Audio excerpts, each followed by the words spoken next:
So welcome. Welcome to the Supreme Court Review 2013. This is a rather exciting time. I'm John Cruton. I'm the president of the Environmental Law Institute.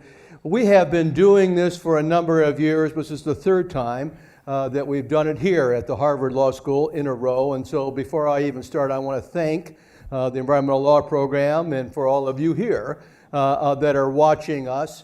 For the people at Harvard, we have a number of individuals who are watching us by video feed right now. For those of you who are watching us by computer or by your phone, we welcome you as well, and we're excited to have you. As we progress through all this, we're going to give an opportunity for questions for both our audience here, but also our audience that's watching us on their computers. You'll be able to submit information by sending it to McMurrin, M-C-M-U-R-R-I-N, @eli.org. And those questions will get relayed to me as well.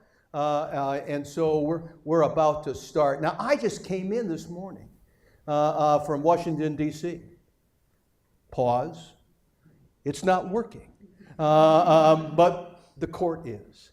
And so this is an interesting time, isn't it? As Supreme Court comes back from its time off, only to find out that the rest of the government is not with them.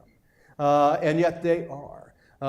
They're hearing cases. Tomorrow's a big day for them. And so when we're talking today, we're not talking only about those cases that were big in the 2012 term or in the 2013 term. We're actually focusing on the institution of the Supreme Court, a rather extraordinary time. And when we start a new term, it's like starting a new football season or baseball season. There's a number of people out there hoping that they are one of the lucky ones who get picked, one of the few who get their petitions granted. And if they are granted, they are, of course, hoping that the Supreme Court sees it their way. And so when we think about last year term, and we'll say some about that in 2012, it was an exciting term in June. Think about it. In a case of about a week, voting rights, affirmative action issues, same-sex marriage, all during that time period, proving, of course, that the Supreme Court is willing and has taken significant cases. When we look back at the term we have just finished, there 75 or so cases that they did, despite what we talk about divisions on the court, almost half were unanimous. But we still have 29% decided by a 5-4 decision, and you would not be surprised that Justice Kennedy was the leading Supreme Court justice in the majority, 91% of the time, but second on that list with Chief Judge Roberts. So now we're in the 8th year of the Roberts Supreme Court. Now many of us are seeing it that way. It is the Roberts Supreme Court. And we're on the 3rd year now of a steady group of justices, same group there, and now we can actually see the transformation of somebody like Justice Ginsburg, who's filled now the shoes of leading that part of the liberal wing. So those broad statements about what the court is that we're also excited to look at, and now we focus on those issues that are important to us in the environmental world, things that happened last year and things that might happen this year. And so I am very pleased to be able to introduce to those people that are on the phone and are watching us, to the leading law professors in the United States, to the leading practitioners, to the leading thinkers in the United States, to talk about these cases. Here at Harvard, I don't have to introduce them, but on the phone, I will. To my far left is Professor Jody Freeman. She's the Archibald Cox Professor of Law. She's the founding director of the Harvard Law School's Environmental Law and Policy Program. But I met her when she was counselor to the president for energy and climate change. And I lay at her feet one of the signature accomplishments of the first term of the Obama administration. I really do. The historic agreement with state, with federal, with auto industries to come up with those first efficiency standards that we are now seeing working. We are already seeing the product of that enormously positive result. And your professor was the leader of that process. To my closest left is Professor Richard Lazarus, the able professor of law. He has been involved in over 40 Supreme Court cases. He's argued 13. When Deepwater Horizon erupted several years ago, the president called on him to be the executive director and the lead author of the report on Deepwater Horizon. And by the way, that case continues in trial, the second phase of it, in New Orleans right now. So we're very fortunate to have both of them talking about both last term and this term. And with that, I turn it over to Professor Lazarus.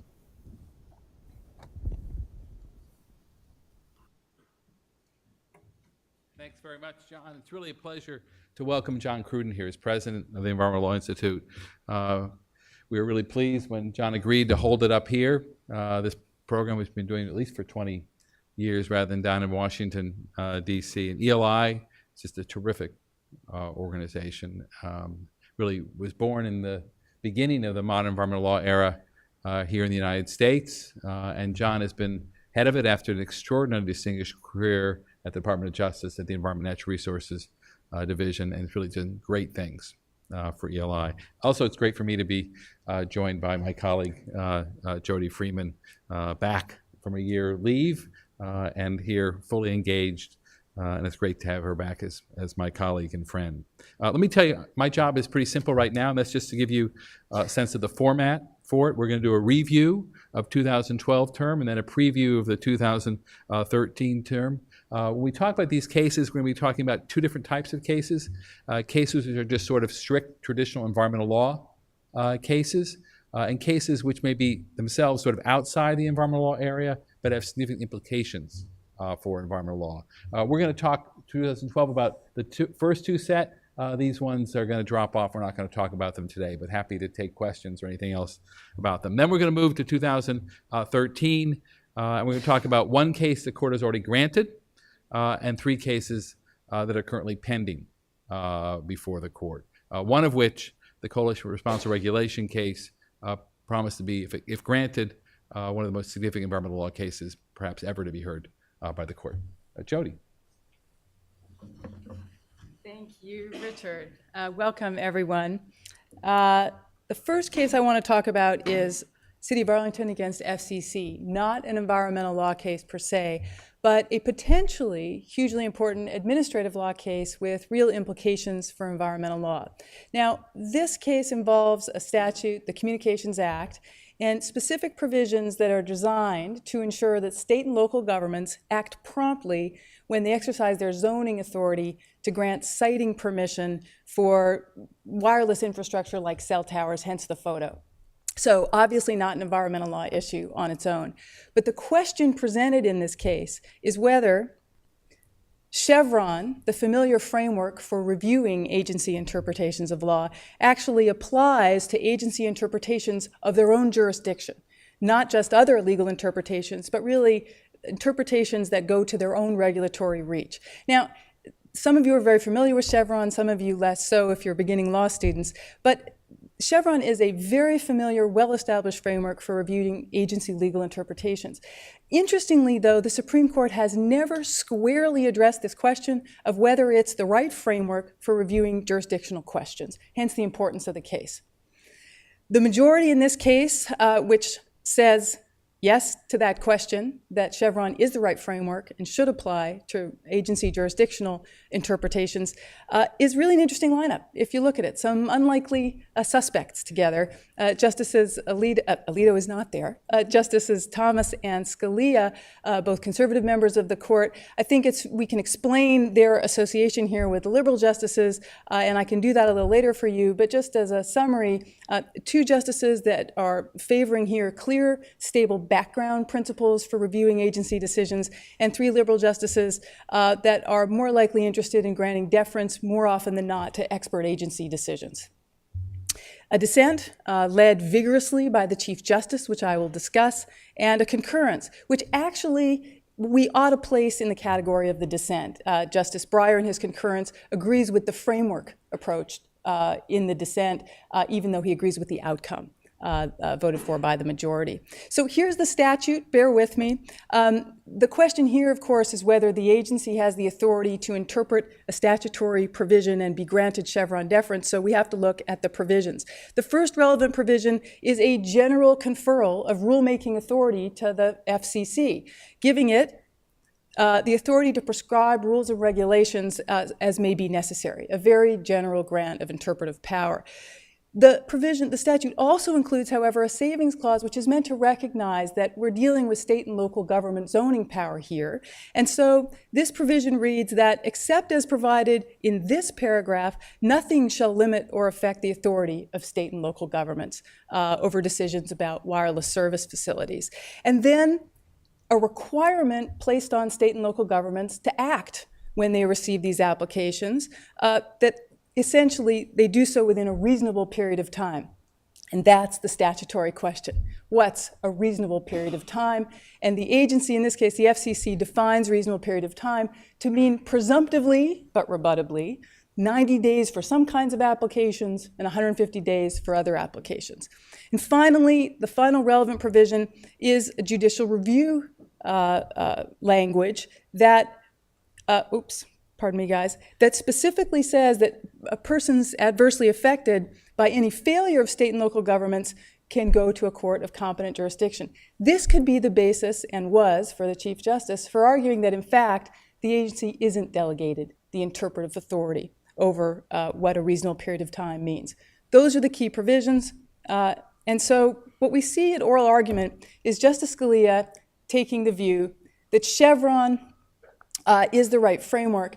And to do this, he backs up and asks the prior question we ask before we apply Chevron. It's the Meade question, or you might call it the Chevron step 0 question. And you can see this in Justice Scalia's comment at oral argument. He says, if you want to limit your proposal to the entry question, meaning the first question we ask when we look at an agency's interpretation of its jurisdiction, if we're asking whether the FCC has jurisdiction to administer the act, that's fine, I agree with you. Courts should decide that. We don't defer to the agency on that, whether it has been granted general authority to interpret this law. But that's not the same thing, and that's far short of saying that we, the court, have to ask specifically whether in the particular statutory provision at issue, the Congress specifically granted the agency lawmaking power there. That's too specific. And Tom Goldstein, in response, who represents the petitioners, the cities in this case, says, well, here's where we disagree. The inquiry before we apply Chevron is to ask whether Congress has granted the agency interpretive authority, rulemaking power to bind with the force of law for this particular statutory provision. It's a very specific inquiry. Now, Tom Goldstein had a tough time with the bench. Justice Kagan and Justice Scalia both kept hammering away at him that we don't do things that way. The question is much more general. Does the agency have general grant of lawmaking power, and do they use that lawmaking power? If yes, we apply Chevron step 1, step 2. Finally, Mr. Goldstein threw up his hands and said, we are at loggerheads to Justice Kagan. Justice Kagan asked this question, look, here's what we ask. Is this the agency's organic statute? Yes. Does the organic statute provide it with lawmaking power? Yes. Has the agency acted pursuant to that power? Yes. We're done. We apply Chevron step 1, step 2. What we don't do is go provision by provision to the statute, scouring it to ask whether Congress has a special intent for subparts and subsections of the law with respect to whether the agency can interpret it. So the Chief Justice vigorously disagrees. He says to counsel, assume at the start you have a statutory provision that says, yep, the agency has the authority to make rules and regulations. So that sounds like a grant of interpretive power as long as the agency uses notice and comment rulemaking. And then along, he says, comes later a specific section 123 that says agency doesn't get deference here on this provision. Surely you wouldn't say that the general grant of authority trumps the specific denial of interpretive authority. And the response from General Verrilli for the government is, well, Your Honor, your hypothetical makes it sound like the statute's crystal clear. And if the statute's crystal clear, then at step 1 of Chevron, we say, here's what Congress intended. It didn't intend the agency to have this power. They've resolved what the statute means. The difference between you, Chief Justice, and the majority here, or what will soon become the majority here, is that it comes in situations where the law is ambiguous. That may be a little opaque right now. I'm going to explain why the difference matters. You may not see immediately why this case is so potentially monumental. You think, well, gee, Chevron's been around a long time. Courts do seem to use it to review agency interpretations of jurisdictional authority, including whether greenhouse gases are pollutants under the Clean Air Act, including whether navigable waters of the United States include certain wetlands, to review decisions like what harm means in the Endangered Species Act. Clearly, we have a pattern of using Chevron to grant deference to ambiguous interpretations that are reasonable, interpretations of ambiguous provisions that are reasonable. So what is the big deal here? Well, the majority opinion written by Justice Scalia makes clear that he thinks a lot is at stake, that really what he sees the dissent doing is chipping away at the authority of Chevron and shrinking its domain. Chevron provides a stable background set of rules. We shouldn't be asking, is the question jurisdictional or not?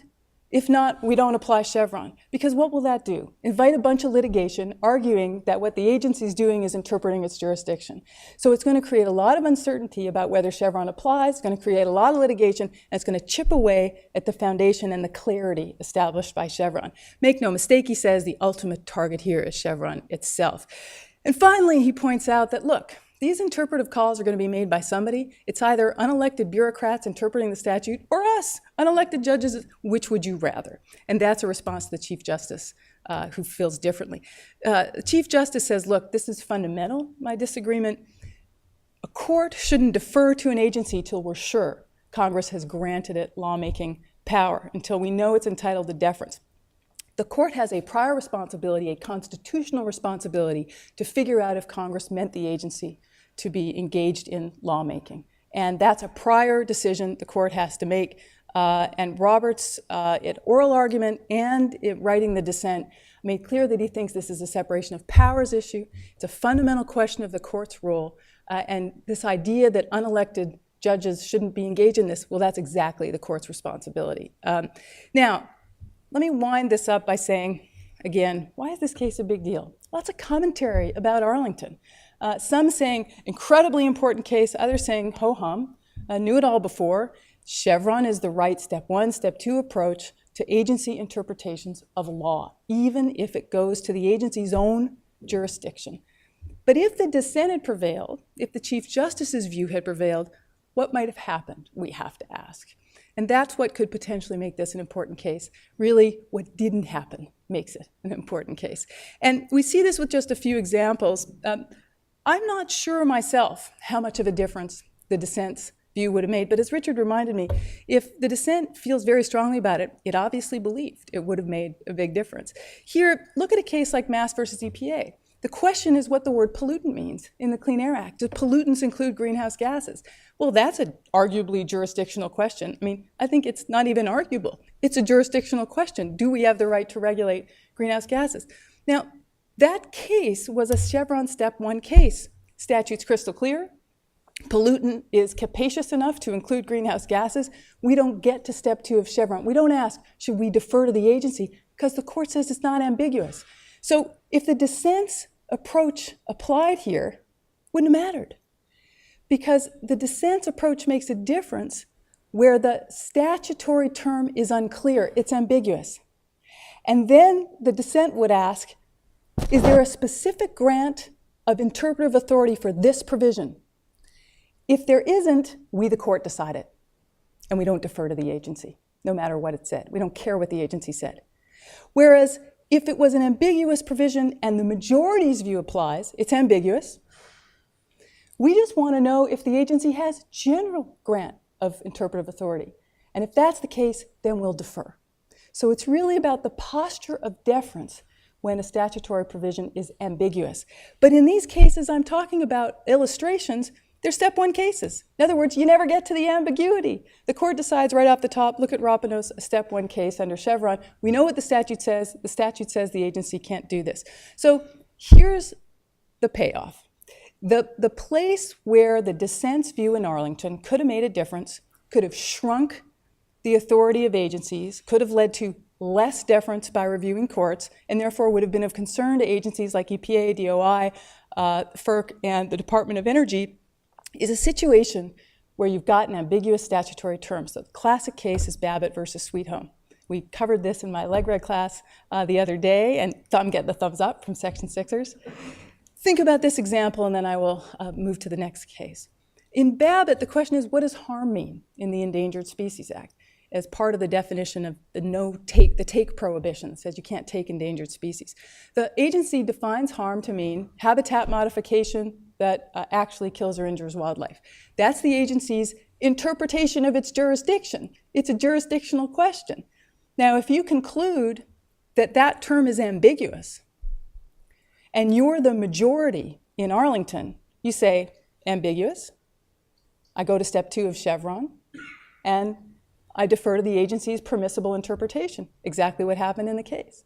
If you decide that this term is ambiguous and you're the Chief Justice in Arlington, you say, hey, is there a specific grant of rulemaking authority for this ambiguous provision?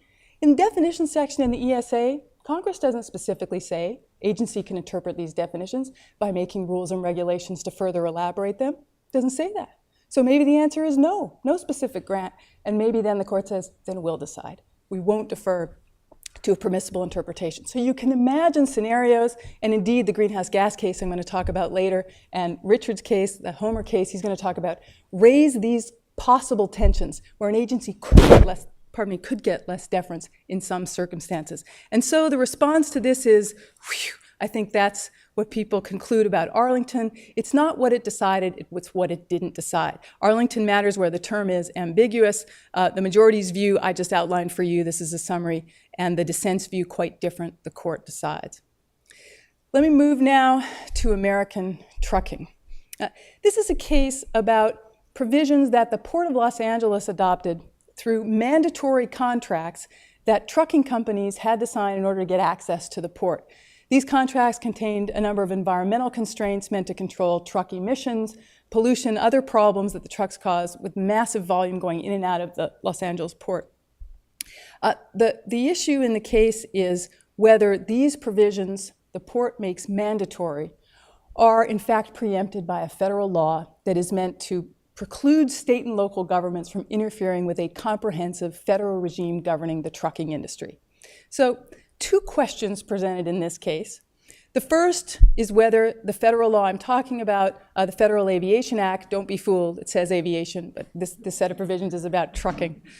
Whether the Federal Aviation Act preempts these city contract requirements for truckers, or whether actually the port's exempt from preemption and can go ahead and enforce these provisions because it will be treated as a market participant. What that means is if the port's acting like a regular landowner, conducting business with trucking companies, signing contracts with them, then maybe it's behaving like any commercial economic actor, not like a government, and therefore can take advantage of this exception from preemption. That's question 1. Question 2, this is a little hard to get right off the top, is whether, assuming these contract requirements are not preempted, assuming they're enforced, whether the enforcement provisions that make them bite are violations of a precedent from 1954, the Supreme Court decided, called Castle, which said that state and local governments can't penalize trucks moving in interstate commerce by denying them access to highways based on their past violations. So the question is, even if these contract provisions are operational and they're lawful, do they run afoul of this precedent? Now, if you read the case, you'll see these trucks that are subject to these requirements are called drayage trucks, and that's because they replace the old historic dray horses that used to go in and out of ports, unloading from the docks and transporting cargo to local destinations. Trucks can be, high polluting, but so can horses. It wasn't great when you had lots of horses in the vicinity, but I can tell you that it's much, much worse to have the volume of trucks moving in and out of the Los Angeles port. But that's why they're called drayage trucks, and you see this described in the litigation.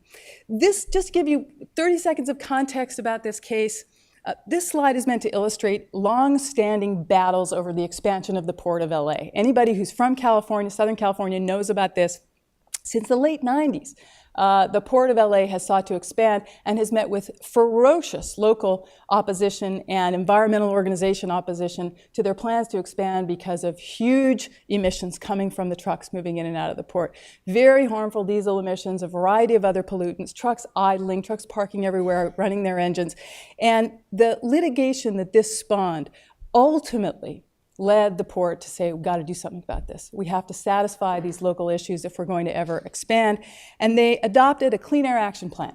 And the port decided that the key component of the Clean Air Action Plan would be a clean trucks program. And this is where these contract provisions come from. Under the Clean Trucks program, there are a variety of quite demanding aspects to these contracts that the trucking companies have to sign. The first is ultimately the toughest, which is that the Clean Trucks program bans older trucks, ultimately phasing them out. So as of last year, 2012, no trucks could have access to the port that didn't meet 2007 emission standards. So that's a pretty demanding requirement. Second, truck maintenance requirements, which may go to safety, financial capacity requirements, and then the two requirements that are at issue here in this litigation that made it to the Supreme Court, the obligation of these companies to file off-site parking plans with the port, which are basically designed to try to lower emissions for idling. And the other is a requirement that looks so benign. The trucking companies have to post placards in the window, kind of like, how am I doing? Am I drunk when I'm driving kind of placards? Although, they don't say that. But the placards are just informational, phone number posted so that locals can call and complain about emissions or any other health or safety problem. Those are the two challenged provisions that the Supreme Court had to ask about whether they are preempted. And here's the final piece of detail you need to know about the operation of the Clean Truck program. It works like this. All trucks going in and out of the port have to sign what's called concession agreements, their contracts. The provisions are the ones I just described. The means of enforcement works like this. The port adopts what's called a tariff, which is just like an ordinance. It's binding law. And that tariff imposes criminal and civil penalties, not on the trucking companies, but on the terminal operators, the shipping companies, who hire the trucking companies to bring them in and out of the port.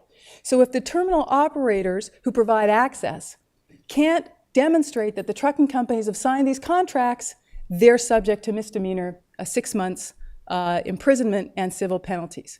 And the question you have to ask yourself for purposes of preemption is, does the federal law, the excerpt of which we just are about to read, preempt these contract provisions? Here's the key language from the Federal Aviation Act. State actions that have the force and effect of law and that go to price, route, or service of the trucking company are preempted. Big question, do these contract provisions have the force and effect of law? The port's argument was, these don't have the force and effect of law. We're just like a landowner. It's like, you want to come on our property, you have to sign these contracts. You have to obey our rules. That's how it goes. Just like, if we were running a cement factory or something, that's what we're doing. And of course, American Trucking Association's argument was not at all. This is fundamentally different. The Port of Los Angeles is not a market participant. It's not behaving like a private actor. And why do we know that? Because Justice Scalia asked the key question in oral argument. Do market participants happen to use the full force of the criminal law? And this created a bit of a struggle. In fact, the court at oral argument seemed to think this was a pretty straightforward case. Not surprising, it comes out unanimously that, in fact, these provisions do have the force and effect of law.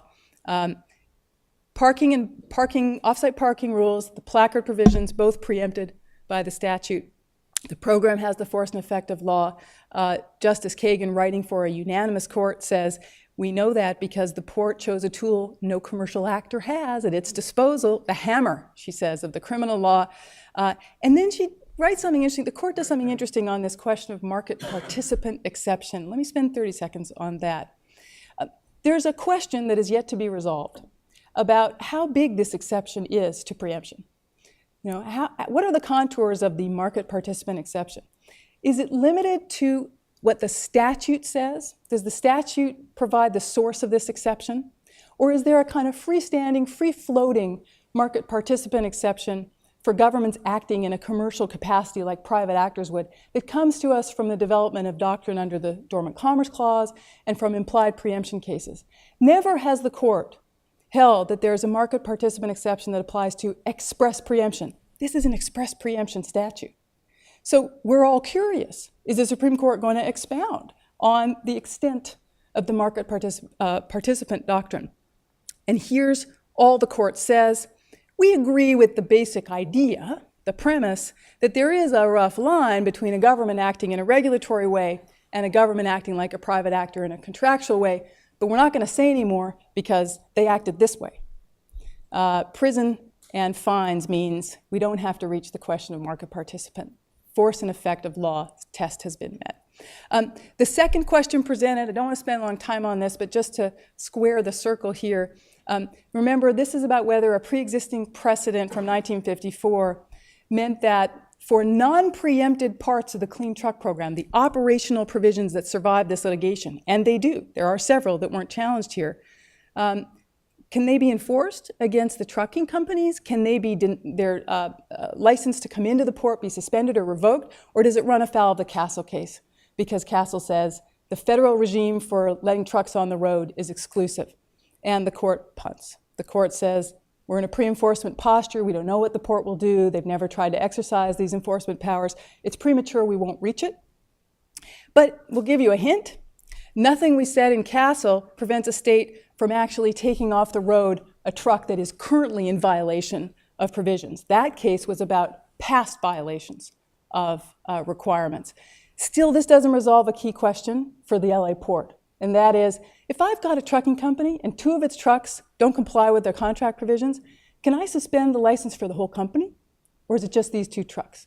If they've established a pattern of violations, can I say, guess what? You got to go get your act together. You can't come in. This doesn't resolve that. It came up at oral argument. Court doesn't expand upon what it means. Implications of this case, couple words. I'm going to disappear that for a second. This is a good loss. It's a unanimous loss. 2 provisions of the Clean Truck Program get struck down, preempted. Doesn't make you feel good. On the other hand, they're not the core provisions of the Clean Truck Program. The court decided it about as narrowly as it could. It didn't tell you there's no market participant exception, didn't give us the contours of it, but it sort of embraced the notion that there could be a statutorily based market participant exception. And so you could say about this case, well done, could have been worse. But here are the implications. This may well be a stalking horse for challenges to other clean truck programs being adopted all around the country. The Port of New Jersey and New York, ports in the Northwest. Many of the ports face the very same challenges that LA and Long Beach have faced. You know, these are some of the busiest ports in the world. LA and Long Beach is combined the 5th biggest port in the world. And so they're really confronting serious environmental challenges, and they don't feel that the federal regime adequately protects the public health. And so the question is whether the American Trucking Association is going to take this victory and start challenging the core provisions, including the ban on older trucks, the phase out of older trucks. And we wouldn't be surprised to see that litigation being launched. And why wouldn't we be surprised? Because in oral argument, Justice Sotomayor asked counsel for the American Trucking Association, hey, could the terminal say, and she meant port, could the port say, we have a pollution problem and only modern trucks can come and unload here? Of course, that's exactly what the port has said. And he said, no. That didn't get pursued, but you can imagine an attack on that part of the program running into trouble. The other implication that I want to note, and I'll turn it back to Richard, is this larger question of the scope of state and local environmental regulation. We see more and more efforts by state and local governments to try to address public health problems, deal with environmental challenges in the face of what they view as inadequate federal measures. And the question is, how far can they go? And will they run up against Dormant Commerce Clause problems? Will they run into preemption challenges? And so this brings to mind a couple of cases that I think are instructive. They involve clean taxis. So in New York City, Mayor Bloomberg and the City Council, I believe it was City Council, passed adopted a set of requirements that were very burdensome for non-hybrid New York City cabs, very costly for them to operate. And it was viewed by a federal district court as so punitive as to be preempted by the Federal Clean Air Act. And it was a set of provisions that almost made them go out of business if they didn't adopt hybrid cars. By contrast, the Fifth Circuit just recently upheld a Dallas ordinance that gave CNG taxis priority at Dallas's Love Field to jump the queue and pick up passengers first. And the Fifth Circuit upheld this incentive program as not preempted by the Clean Air Act because not coercive, and differentiated it from the New York City program. So what does this tell you, folks, about lessons for state and local regulation like that of the Clean Trucks program or these clean taxi programs? Choose carrots if you can and not sticks. Of course, that might undermine the enforceability of your program and its reach. The market participant exception in express preemption cases looks to be weaker than the environmental folks would hope. And finally, public infrastructure. When the city owns the port, it might be really hard to convince the court that the city is like any other business because the purpose of running the port is as counsel for the government in this case. The government came in this case, wrote an amicus brief on the side of the American Trucking Association, very significant, and argued forcefully at oral argument that there's no way the city can be treated as a market participant. They run that port the way a mayoral candidate would want it to. Of course, they did run the port the way Antonio Villaraigosa, the mayor, wanted it to. And so he was trying to make the point that even if this set of provisions didn't have criminal penalties associated with it, even if it was just through contract, it would still be federally preempted. So wait and see what happens next, but in the end, a good and narrow loss.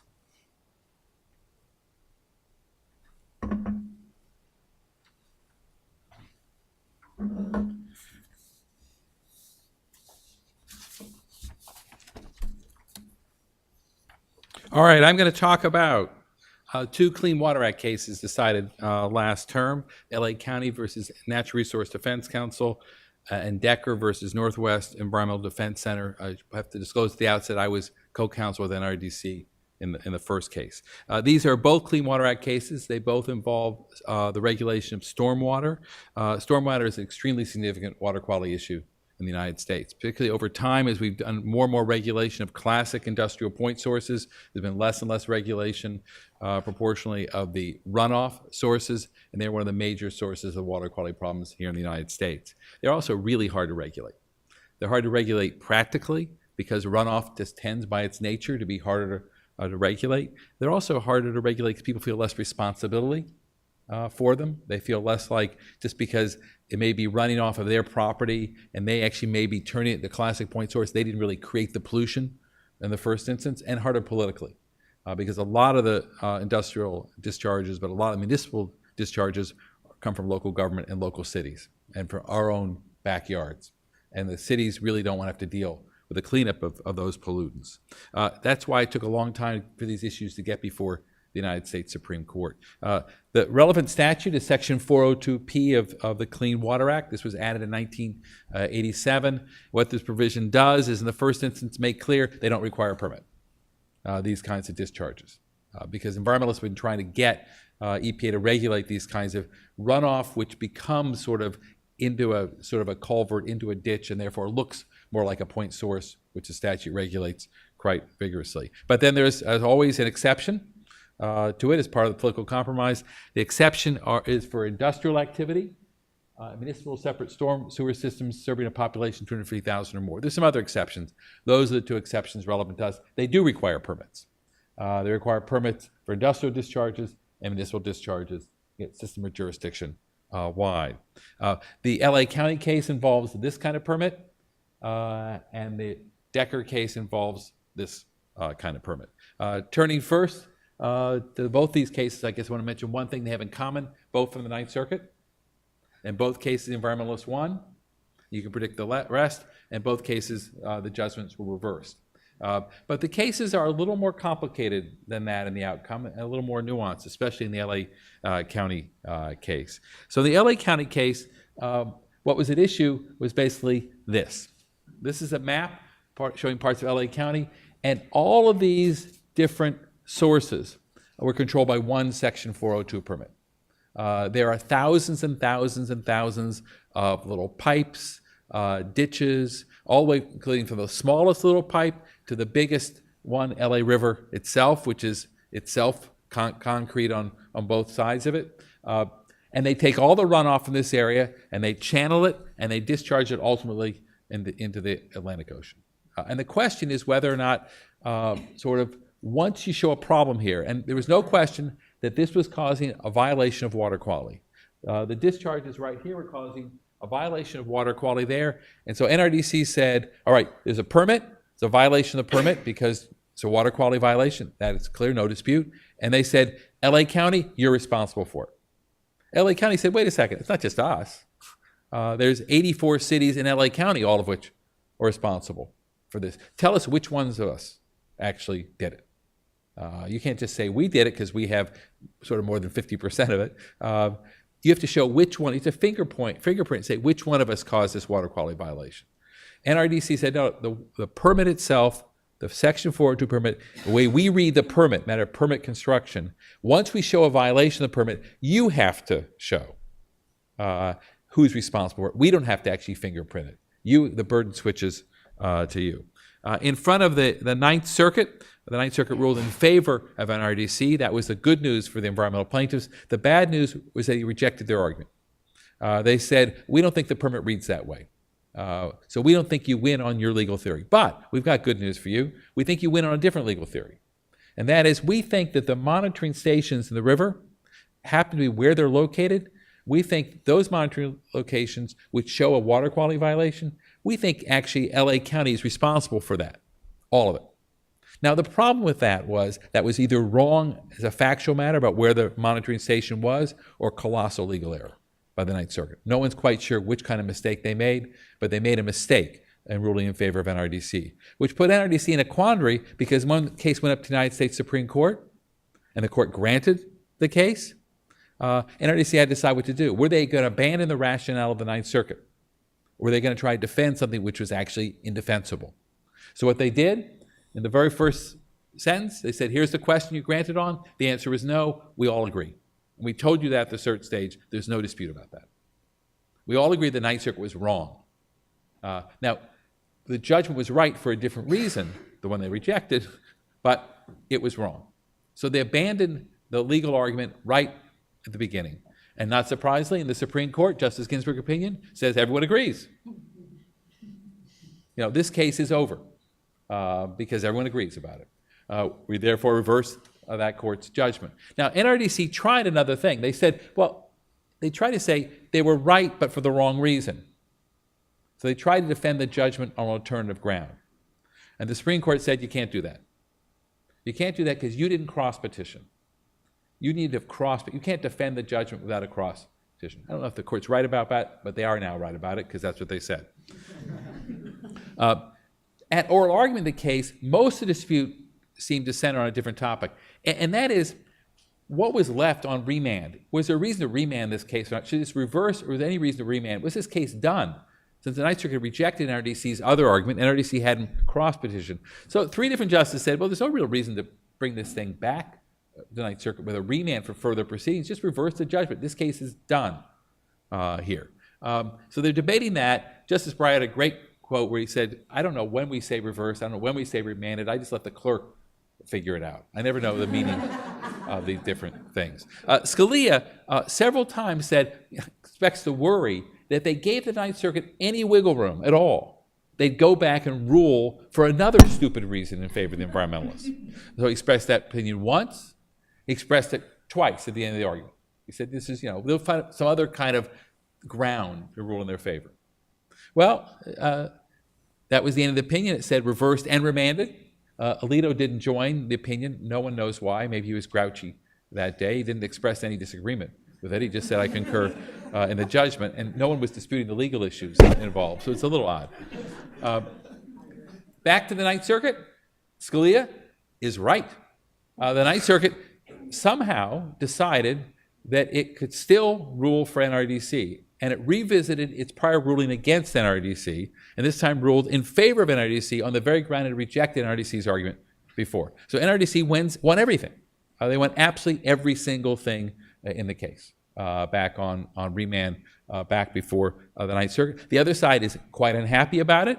They're seeking rehearing en banc right now, saying there was no jurisdiction for the Ninth Circuit to reach that since it was a final judgment before. There was no cross petition. I expect we'll see what the Ninth Circuit decides to do. I actually think they may have denied on this, but there'll be a cert petition with Scalia written sort of all over it. All right, the Decker case. The question presented in this case is whether the Clean Water Act and its implementing regulations by EPA require permits before channeled stormwater runoff from logging roads can be discharged or not. And remember, under the statute, the question whether the 402 applies depends upon whether or not that runoff is associated with an industrial activity or not. So it turns on the meaning of associated with industrial activity. And EPA had interpreted its own regulation not to apply to this activity. Before the Ninth Circuit, the environmentalists had won. They got the Ninth Circuit to agree, one, it's a point source, it's a discharge, and two, EPA's interpretation of its own regulation was wrong. The EPA is wrong in saying that its regulation doesn't apply. Regulation actually exempts this. It doesn't exempt it. This is associated with industrial activity. Before the United States Supreme Court, the Supreme Court agreed with EPA. They said EPA's interpretation is reasonable. They deserve deference for that. And the court said it's permissible. And basically the court said EPA can read its own regulation, a medium industrial activity, to mean things other than roads. This was a road. They said it can mean things like buildings, factories, ultimately relatively fixed facilities. And a road is not a relatively fixed facility, so EPA has discretion to decide that's what associated with industrial activity means. Now, what's interesting is this. The court ruled in favor of EPA only by relying on this decision called Auer v. Robbins. It's a Supreme Court decision which says when an agency interprets its own regulation, they after all wrote the regulation. So when they're interpreting their own regulation, that's different than when they interpret a statute. This is their own regulation. They're entitled to enormous deference on the meaning of that. So that's why they win this case. What's fascinating is the Chief Justice wrote a separate concurring opinion where he says that case, I think we should reconsider it. No one raised that here, so we're not going to reconsider it here. So he tees it up. He says, I'm not so sure that's right. And some dueling amicus briefs raise the issue. We're not going to do it here. Fascinating, Justice Scalia files a separate opinion concurring in dissent. He says enough is enough, right? This is too far. This is an arrogation of power. I think we should revisit it. I think Auer v. Robbins should be overruled. Then he takes the further step and says, I think the first reading of the statute regulations is environmentalists win the case. They don't get any kind of deference here, and actually they should have won this case. So the only vote for the environmental groups in this case was Justice Scalia, which is why the NADC has actually changed its logo recently, and now Justice Scalia is right in the middle of it. What's fascinating, I made that up. What's fascinating is on remand, right? On remand, the Ninth Circuit has said, hey, yeah, they only disturbed one of our holdings, not the other one. We held two things. One, it's a point source, and two, it requires a permit. They didn't disturb our point source holding. So maybe there's something they can still do from this. So they made a big point about that. They sent it back to district court for further proceedings. Environmental groups think they may be able to find some other hook based on the fact that that was left open. All right, my next case is Kuntz v. St. Johns River Water Management District. This is a regulatory takings case rising out of the Fifth Amendment of the Constitution. This is important because those of you who took your property law class or will be taking your property law class, you'll learn, and that is, this is an issue endemic to environmental law. Environmental restrictions are always limiting what people can do when they have private property rights and natural resources. It's always saying you can't do this, you can't do that. It's limiting their economic viability. It's limiting sort of the profitability of those properties. Often where land meets water, where you have the economic expectations are really high for landowners of what they can do, and the environmental fragility is also quite high. Now, in this case, it raises the taking issue in a really interesting context with a twist. Most takings cases arise when the government has denied someone the use of their land for a certain purpose. In this case, it's different. It's when the government has said, you can't do it unless you have a certain condition. If you follow a certain condition, then you can do it. And the question is, when they don't just outright deny, But they actually say you could, but with a condition, whether that somehow makes it a taking. And the classic example of this is the Supreme Court's decision in 1987 in the Nolan v. California Coastal Commission. It's the one which created this line of takings. It was Justice Scalia's first term on the court. In this case, what the California Coastal Commission did was told a landowner, James Nolan, they said, look, you want to build a second story of your home near the Pacific Highway in California. You can't do that because it will cause visual blight.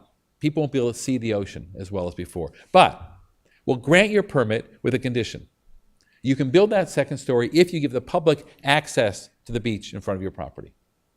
The Supreme Court said, no, that's a taking. You could have denied the permit, but when you granted it with a condition, and you said the condition is they get physical access, the nature of that condition, physical access, that's the right to exclude. That's a fundamental right to private property. And there's no nexus, we think. There's no nexus missing for the reason why you could have denied visual access and giving physical access. Supreme Court said that's a taking. In this case, in the Kuntz case, it raised the question whether the Nolan takings doctrine could be expanded in two ways. One is, what if the government doesn't grant the permit with a condition, but instead denies the permit, but says, we would have granted it if you had agreed to this condition. And second, what if the government's condition is, give us money instead, rather than give us sort of the right to trespass, otherwise trespass on your property. In this case, at oral argument, it looked like the government might win. Justice Scalia, who wrote Nolan, seemed very skeptical of the private property owners. He said, taking of what? What's been taken? They denied the permit. And how can the condition be a taking when the condition was never imposed? In Nolan, the condition was imposed. That was a taking. Here, no condition was posed. Where's the taking of what? Right? What? Where's the taking? It hasn't. He turned it down. The permit was granted in Nolan Dolan. So it looks like the champion of private property rights, the person who wrote the Nolan case, is saying, you got nothing. Because in Nolan, the permit was granted with the condition, this was denied. Therefore, you can't claim a taking. This is one of my favorite moments of our argument, showing that Justice Breyer and Scalia can disagree about everything. At one point, Breyer refers to conditions being the worst thing since sliced bread, and Scalia tries to point out to him the old saying is not bad, but good. Sliced bread is supposed to be a good thing and not a bad thing. And Scalia is right about that. Here's the opinion of the court. The court actually extends the Nolan case in both ways. It says if the condition lacks a necessary nexus, it's still unconstitutional, even if the permit is denied. And second, if the condition is money, it's still property. And with burden unconstitutional condition, it still can be a taking. The driving principle behind the court's rationale on both issues was the same. They said, if we didn't do this, it would be so easy for government to circumvent our Nolan case. They would simply say, not grant it, say, we would grant it, but, and then when they say no, then deny it. They said it would be the same thing. They could end run around it. And said, if we didn't do the same thing with money as other kinds of property, then people could simply say, give us the money, and they'll take the money and then go buy their property. So they say it's just too easy to circumvent the rationale of the Nolan case. There's a significant limitation in the court's opinion, though, and that's on the remedy issue. And this is what Scalia was talking about. What's the remedy if you've denied the permit? It's not the denial which is the taking. It's the condition which is a taking. So what is it when and the condition is never imposed? And so the court says, well, because of this, we are saying it's unconstitutional, but we're not saying it's a taking this way. And here's the language. It does not say that there is no relevant difference between a constant taking and a denial of permit based on constitutional tortion and demand. So there's a difference. He said, if they grant the permit with a condition, that's a taking, and you get just compensation. But if they've denied the permit, you've never had the condition imposed on you, it's unconstitutional. But there's no just compensation requirement because there hasn't been a taking. So the court says it's unconstitutional if they deny based on a condition, but it's not a taking. That's what Scalia was saying earlier. It's something else, but it's not a taking. And the court says, and we're not going to tell you what the remedy is for it. It's not even a question of federal constitutional law. It's a very odd disposition. So it's not even federal constitutional law. And here, we're not going to answer the question because they made a claim to a remedy under state law, not federal law. Send it back and they can figure out what remedy they get for this unconstitutional thing under state law, but not federal law. So it's not a federal constitutional taking. It's some kind of unconstitutional act for which if there's a remedy at all, it may be state law, it may not be no federal remedy at all. On the other question, that is whether the money condition can itself be a taking, on that one the court said, right, it's got to be, because if not, they could just avoid Nolan Dolan by making you give them money that's the same value of what the other kind of extortion would have been, then turn around and exercise them in domain power and take an easement over your property. But there's some limitations here. The court says, and Kennedy was the key vote here, says this is a different kind of condition than not just any kind of money condition. This one is specifically tied to the land somehow. This is akin to a lien. This is akin to purchasing a lien on property. And they make that point twice. Because Kennedy, in a prior case, Eastern Enterprise, had said you couldn't have a taking based on money. And he changed his mind on this one, much to the chagrin of the government. Everyone's debating about whether this is significant or not. Whether or not this means every time the government imposed any kind of user fee, any kind of fee requirement, permit requirement at all, any kind of property fee, all that's now going to be subject to Nolan Dolan takings analysis for proportionality. The majority says it's not. They think it's all exaggerated, this issue. The dissent by Kagan, Ginsburg, Breyer, and Sotomayor thinks this is a really big deal, this aspect of the opinion. The commentators are completely split, including the commentators normally on the same side of this issue. There are commentators very favorable to government who think this is the worst Supreme Court takings decision ever. And there are commentators very favorable to government who say this is nothing, means absolutely nothing. That land use planners can actually handle this without any problem at all. 2013. 2013. And now the cases you've all been waiting for. Coalition for Responsible Regulation versus EPA, AKA the greenhouse gas cases. I don't know about you, but I've been on tenterhooks. I can't take it anymore. And I woke up this morning hoping that the Supreme Court might, with its order list, put me out of my misery. And I, and of course the government, was very disappointed. So there is an open question about whether the Supreme Court will grant cert on one or a number of issues in this case. This is the case involving a number of challenges to a set of interlocking EPA rules that really reflect the EPA's greenhouse gas regulation program. And there are 9 petitions for cert, which might suggest to you the importance of the case to virtually every aspect of American industry. To every trade association you can think of is in this litigation, along with 14 states. You see the great state or Republic of Texas here, along with Virginia and many others. This just goes to the importance of this set of greenhouse gas rules, their impact on the economy, and the scope of the EPA's regulations. The question is, whether the court will grant cert on any or all of these issues. The cert petitions go like challenge, first, the endangerment finding by the agency. The first thing EPA did to get the ball rolling was to find that greenhouse gases endanger public health or welfare. That's a scientifically driven finding, and it is faulted in the cert petitions for a variety of reasons that say it's arbitrary and capricious. For procedural reasons, the agency failed to submit its finding to its own science advisory board, and other procedural mistakes the agency made. The second rule being challenged is known as the tailpipe rule. It's EPA's standards for emissions from mobile sources, passenger vehicles, and light-duty trucks, which was an inevitable consequence of making the endangerment finding under Section 202. The language of the statute says if you make this endangerment finding, you shall set emission standards for cars and trucks, which they did. I should disclose that I was, as John said, in the White House during the development of this collection of rules, although he wildly overstates to my great pleasure. The third issue subject to challenge, the third set of decisions subject to challenge, is EPA's interpretation of the scope of the PSD program.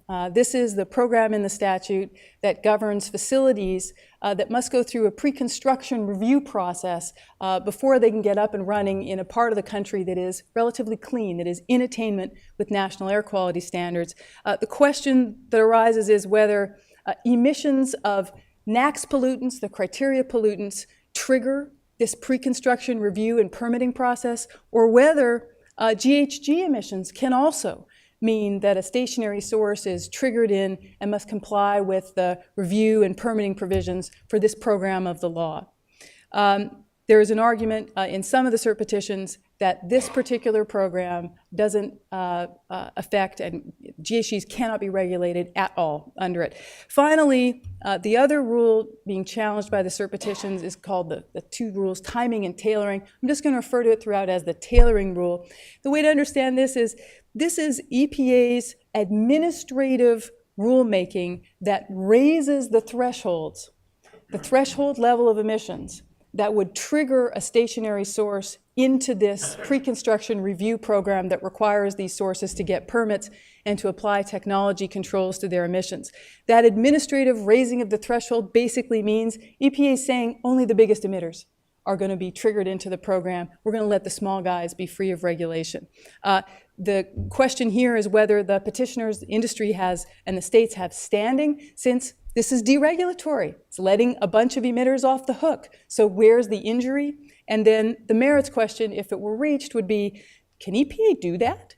There are numerical thresholds. If you emit 100, 250 tons per year of any pollutant, you must go through a permitting process. Can EPA say, it's not 100 or 250, it's some other number?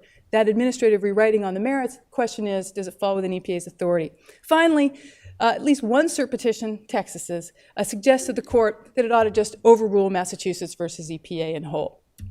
To understand whether the court might grant cert here, we should think about the fact that 4 justices, and that's all it takes to grant cert, who are in the dissent in Mass versus EPA, are still there. And so the question is whether any or all of these issues might interest them. And just to put this in some context, remember, this is, as Richard said, it could be the most important one of the most important environmental law cases ever. This is the 3rd greenhouse gas case to reach the Supreme Court since 2007. The first being Mass versus EPA, that basically puts the ball back in EPA's court. At that time, a reluctant EPA didn't want to regulate greenhouse gas emissions. The second case, AEP versus Connecticut in 2011, reinforces that EPA has the authority and the responsibility to regulate greenhouse gases per the decision in Mass versus EPA, and that federal common law nuisance claims are therefore precluded because EPA has the authority. And now the question is, will the court be interested in reviewing EPA's implementation of that authority through this set of rulemakings? This looks complicated. It's a scary slide, but it's crucial to understand the steps that EPA has taken that lead to the cert petitions and led the DC Circuit to uphold what EPA has done. First, as I said, the endangerment finding greenhouse gases endanger health or welfare. Second, the necessary setting of tailpipe emission standards once you make that endangerment finding. And third, the PSD trigger that I talked about. Again, to review, the idea is that stationary sources that emit either, in some cases, as little as 100 tons per year, and in other cases, 250 tons per year of any air pollutant, that's the statutory language, must go through a permitting process before they can build in certain parts of the country. And once they go through that permitting process, they must impose these best available control technology limits on all pollutants that are subject to regulation under the Act. That would include greenhouse gases now, because EPA has set a standard for greenhouse gases under the mobile source provisions, the CAR rules, so they should be any pollutant subject to regulation. Here's what's interesting. EPA's view is that any air pollutant emitting over this amount of any air pollutant includes GHGs. So if you're a source that produces this amount of GHGs, you got to go through the PSD permit review process, and you got to apply best available control technologies to all the pollutants you emit for which there are standards set under the Act. Well, why is that a problem? It's a problem because some the petitioners certainly think that GHGs should not be should not trigger this program. Their argument is that only the emission of NAAQS pollutants, the criteria pollutants, for which an area is either in or out of attainment, should trigger this program, and GHGs should not. And finally, there's this question of whether any pollutant includes greenhouse gases for purposes of the technology controls. There are some petitioners arguing, some cert petitions argue, that GHGs weren't contemplated for this program, shouldn't be regulated under this program. It's all about making sure air quality does not get worse in parts of the country that already meet the standards for the 6 criteria pollutants. So that's the no GHGs at all argument. EPA's position is GHGs are covered. Okay. Here's the statutory language. This is the last hard bit. The rest gets really fun. The PSD provisions say, and this is just the embodiment of what I just described, no major emitting facility, no stationary source, think of power plants, think of petroleum refineries, may be constructed in an area to which this part applies unless they go through a permit process. And a major emitting facility means any facility that emits 100 tons or 250 tons per year of any air pollutant on its face. Looks pretty capacious, looks like it would cover GHGs. Here's the trouble. It's really easy to emit 100 or 250 tons of greenhouse gases. That doesn't require you to be a big emitter. You could be Dunkin' Donuts, you could be a really, really big residence, or you could have some cows. So you get the question here. If EPA applies these 100 or 250 ton per year threshold as triggering in any source of greenhouse gas emissions, thousands and thousands of permits are going to have to be reviewed under the PSD program, and folks who never went and got a permit for anything else ever in their lives are going to have to go get a permit and apply best available control technology to their source of GHGs. What does EPA do about this? They issue what they call a tailoring rule. The tailoring rule tailors. It says, we're not going to trigger in these thousands of sources. Instead, we're going to raise the thresholds written into the law administratively, because otherwise it would be absurd. The result would be absurd. Congress can't mean for absurd results. We're going to avoid the absurd results by administratively interpreting the statutory thresholds to be 100,000 tons per year, 400 times the statutory amount. That's the tailoring rule. Now, this slide is meant to convey what EPA thinks it's doing by tailoring the thresholds. This 6 million sources represents the permits that would have to be approved or reviewed for the PSD program I just described and for another program under the statute called Title V. You don't really want to know a lot about it, but basically everybody who triggers over the 100 ton per year pollutant of any pollutant has to get a Title V permit, even if they're not subject to any regulatory constraints. They don't have to do anything, they have to go get a permit. So EPA's argument is, if we let the thresholds stay where they are, we would be having to issue permits for 6 million sources. And that, again, is an absurd result. And out of administrative necessity, we would be overwhelmed if we had to do this. We have the authority to tailor it down to 100,000 tons per year. That means the sources shrink to about 15,000. And PSD permits alone go from about 80,000 to about 1,600. What does the DC Circuit do with the challenges in the court below? The bench, the panel, was Judge Rogers, Chief Judge Santel, and Judge Tatel. Interestingly, these two judges had been on the original DC Circuit panel in Mass versus EPA on different sides. Judge Tatel had dissented. And they make the following rulings. This is a per curiam opinion by the DC Circuit. The challenge to the endangerment finding the EPA made, denied. EPA wins. The challenge to the tailpipe rule, standards for cars and trucks, denied. EPA wins. The argument that the PSD provisions, the pre-construction review process, is only triggered by NAAQS pollutants, can't be triggered by GHGs, denied. EPA wins. The tailoring rule challenge, you can't do that. You can't rewrite the statute. Dismissed for lack of standing. Why? Because EPA helped everybody out. There's no injury. You're being helped by this shrinking of regulatory authority. Here's what the DC Circuit said in this per curiam opinion. We have little trouble concluding that any air pollutant means, any air pollutant.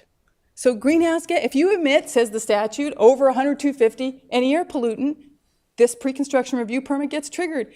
That includes greenhouse gases. We just read the statute. It's simple. And EPA has no choice in the matter. This is mandated. This is compelled by the statute. Interesting, the argument about standing, of course, was the standing claim was dismissed. The states and the industry said, look, we have to have standing because here's how our injury would be redressed. If it turns out we win on the tailoring rule and EPA can't raise those thresholds 400 times, then they'll be regulating 6 million sources. And this will make Congress go crazy. And they will step in and actually deny EPA any regulatory power over GHGs, and we will benefit. Our harm will be redressed. And Judge Santel said in response to this argument, counsel, when you start any sentence with Congress will surely, ... whatever you say after that doesn't sound very convincing to me. And so that argument is too remote as a basis for redressability and insufficient to support standing. The petitioners seek a denial of rehearing on, seek a rehearing en banc. And the DC Circuit denies it, but there is an important dissent. There were 2 dissents, but an important dissent by Judge Kavanaugh, his dissent from the denial of rehearing, in which he says, first of all, it's kind of a great cert petition in the form of a dissent. Judge Kavanaugh knows how to write a cert petition. It starts off with how exceptionally important this set of rules is. Hint, hint, Supreme Court. If you thought Mass versus EPA was important enough to review, and you thought AEP versus Connecticut was, well, this is unbelievably important. And he says, look, this is an awfully strange way to read a statute. EPA says the way they read the trigger would result in something wildly absurd. No Congress could have ever intended 6 million sources to be regulated or 80,000 sources in the PSD program. Couldn't have meant for it to happen. Well, if that's true, the agency is obligated to read any air pollutant as excluding greenhouse gases. That's a plausible interpretation. Air pollutant doesn't have to mean the same thing in every program of the statute. We have precedent that says that words don't have to mean the same thing despite the context in which they're used. That was an available route for the agency, and it can't cause the absurd results it's complaining of through its own interpretation.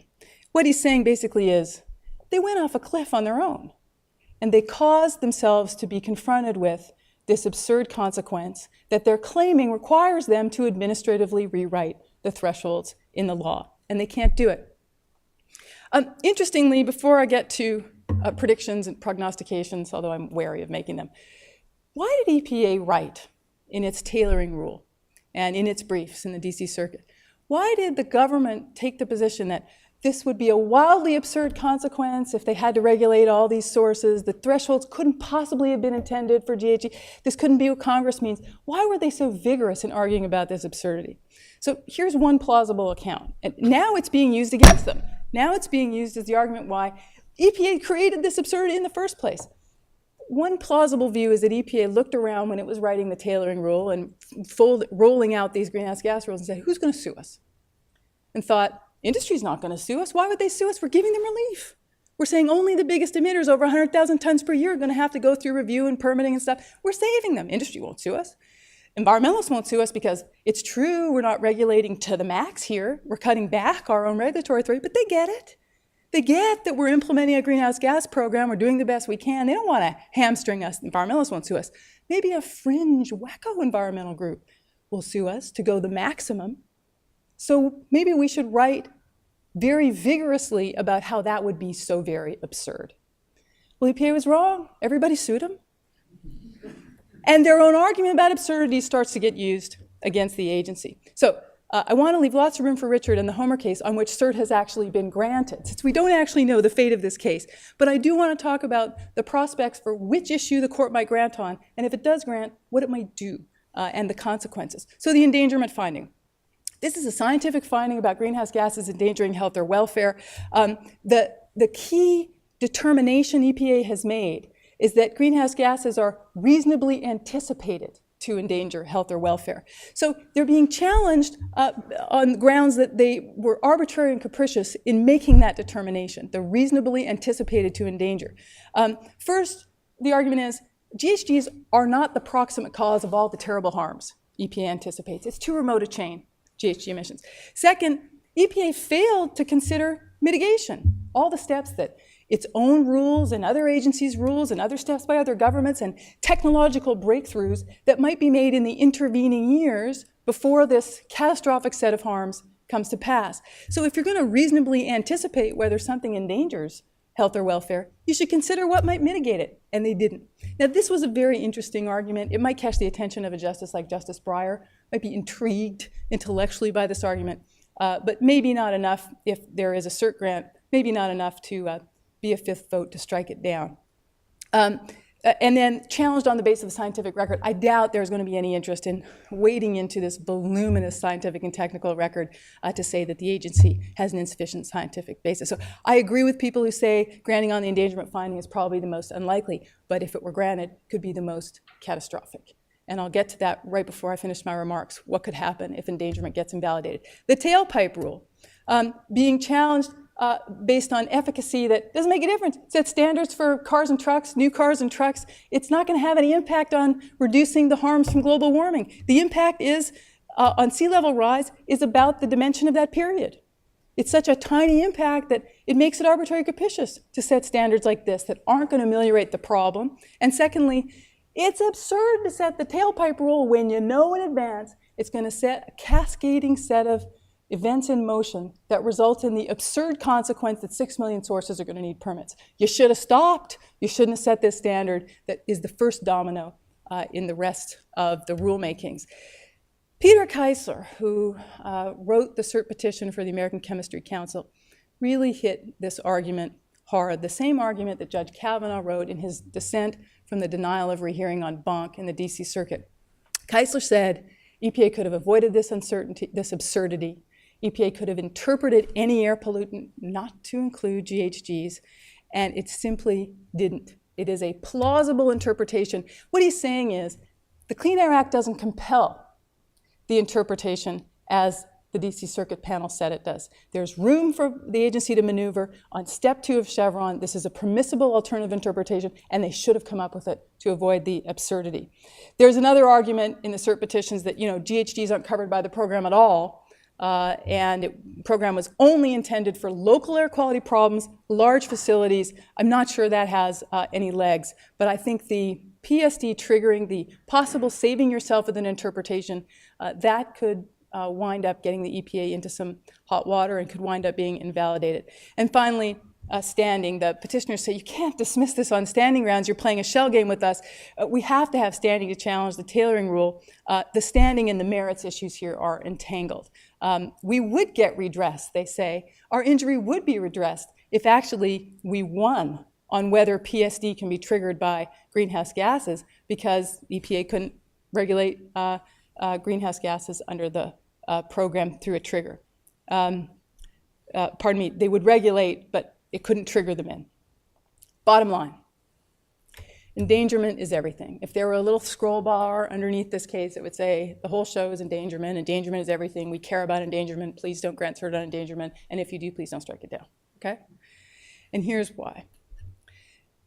The endangerment finding is the legal predicate for the tailpipe rule for mobile sources. That means it's the predicate for the historic fuel efficiency standards that EPA set together with the Department of Transportation.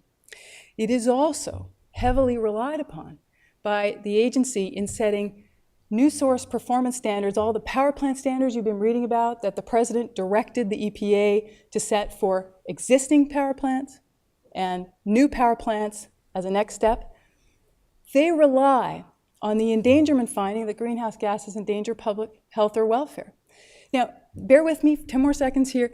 EPA's view of this other program, New Source Performance Standards, it's a program in which EPA itself sets uniform national baseline standards for all emitters in one source category: petroleum refineries, power plants. If you're grouped in the category, you have to meet the standard. They have always said they don't have to make a pollutant by pollutant endangerment finding in order to set standards. Once the category is deemed to endanger health or welfare, power plants endanger health or welfare because of the stuff they emit, along come GHGs, you don't have to make a separate finding. The category already endangers health or welfare, you can set a new GHG standard. It's already met the definition of endangerment. That's their position. But when they re-proposed this new power plant rule just a couple weeks ago, they say, that's our view. We don't need to make an endangerment finding to roll out these standards. But in order to provide a rational basis for our rule here, we're going to rely on the endangerment finding in 202. We're going to make it as part of the rationale for the rule. So they do rely on it.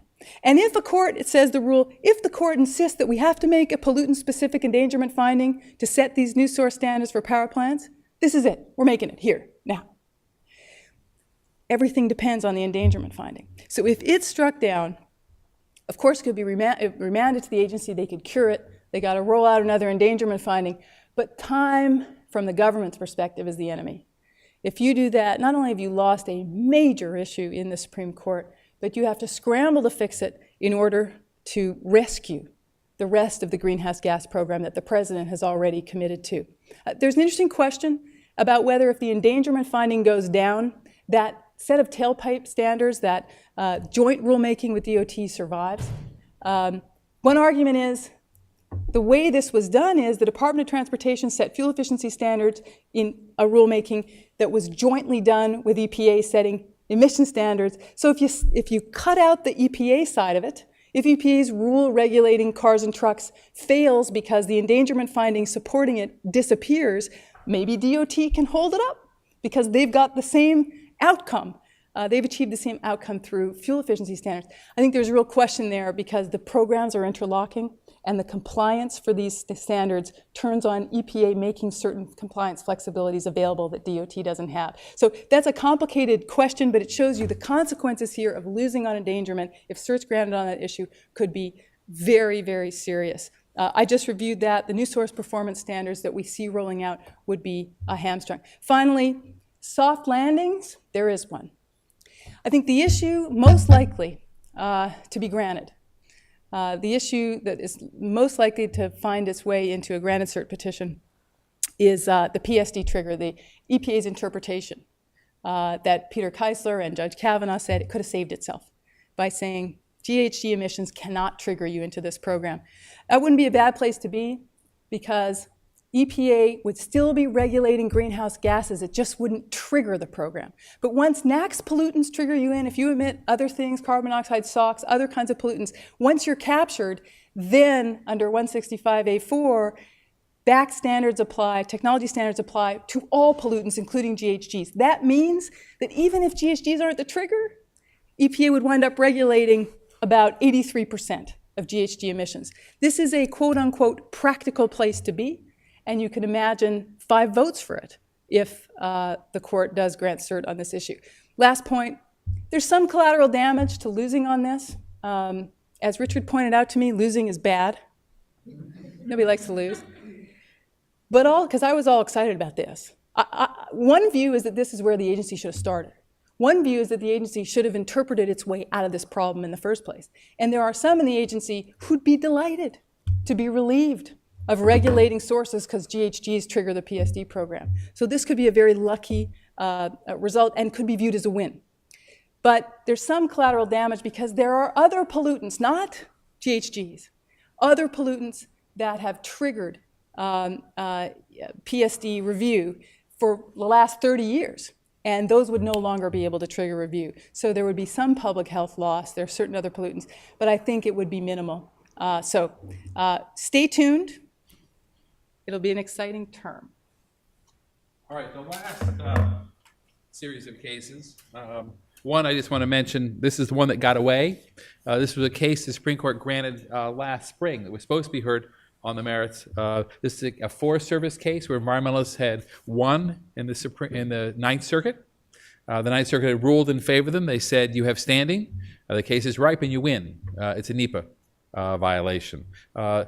Federal government petitioned for cert on all 3 issues. The court granted cert, and everyone could read the handwriting on the wall. that said, well, we know what's going to happen here. We've been through this story before. Environmentalists win in the Ninth Circuit. It gets reversed in the United States Supreme Court on standing, on ripeness, maybe even on the merits if they get that far. The environmental respondents could read the handwriting on the wall, and so they said, all right, we're out of here. And they actually basically abandoned the case. They abandoned the case and made a motion to dismiss the case as moot in order to kill the case in front of the United States Supreme Court, and it was killed. It's a litigation strategy which people use. You're about to lose a case in the United States Supreme Court, better maybe to run away and just say, forget it. We forgot we ever brought this lawsuit. And they walked away from the case rather than risk a major loss in the Supreme Court. As Jody said, this is the case that's been granted so far. This is the big case right now, granted, Coalition for Responsible Regulation, with the second big case when and if part of it gets granted. This is a Clean Air Act interstate air pollution issue. This is the big issue under the Air Act, under environmental law. Interstate air pollution was one of the reasons why the Act was passed in 1970. The idea was the states couldn't handle it themselves. You needed a federal statute to do it. The relevant provision of the statute is 110A2D, which says a state plan has to include provisions which basically prohibit any source in a state from contributing significantly to non-attainment, interfere with maintenance of another state's ability to achieve its national standards. This case involves the meaning of this particular provision in the statute. EPA has struggled for a long time in sort of implementing and enforcing this provision. Now, the reason why is one scientific and the other economic. Scientific is it's really hard to map out interstate air pollution. There are so many different linkages between states. So what you tell one state to do depends on what you're telling another state to do. So it's sort of an Alphonse Gaston, who goes first? What a downwind state needs to do depends on what an upwind state is doing. So how do you sort the whole thing out? And people are all contributing every which way to everybody else. There are literally thousands of linkages in terms of between the states. So how do you figure out who to tell what? What's your criteria for decision making? The other is that if you do command control in every state, it's really expensive to accomplish. So what EPA has decided to do a long time ago, and it started actually with the Bush administration, the Clean Air Interstate Rules, they came up with a nice, neat system. They said, what we're going to do is we're basically going to create sort of these zones over the whole country and figure out how much pollution can we allow over this whole area and achieve the next, basically nationwide. And then we'll create a tradable emissions policy. We'll give every state a bank of how much emissions can come out of their state, out of different sources within the state, and let them trade for it. And those that can do it more cheaply will control more. Those that can do it less cheaply will pay other people to do it. Let's create a whole tradable emissions policy here. And actually, this one is supported by a lot of industry and supported by a lot of environmental groups, too. No environmental groups challenged the Bush administration Clean Air Interstate Rule. But it was struck down by the D.C. Circuit. D.C. Circuit struck it down, and they said basically cost effectiveness is a rationale. It might mean you're not controlling enough. It might mean that some states are controlling more, other states may not be controlling enough. You need to make sure that you're stopping every state from contributing significantly. That's what the statute says. No state can contribute significantly. You can't clearly sort of use this rationale and let a state sort of diminish their responsibility. So that went back to EPA, and the Obama administration came up with a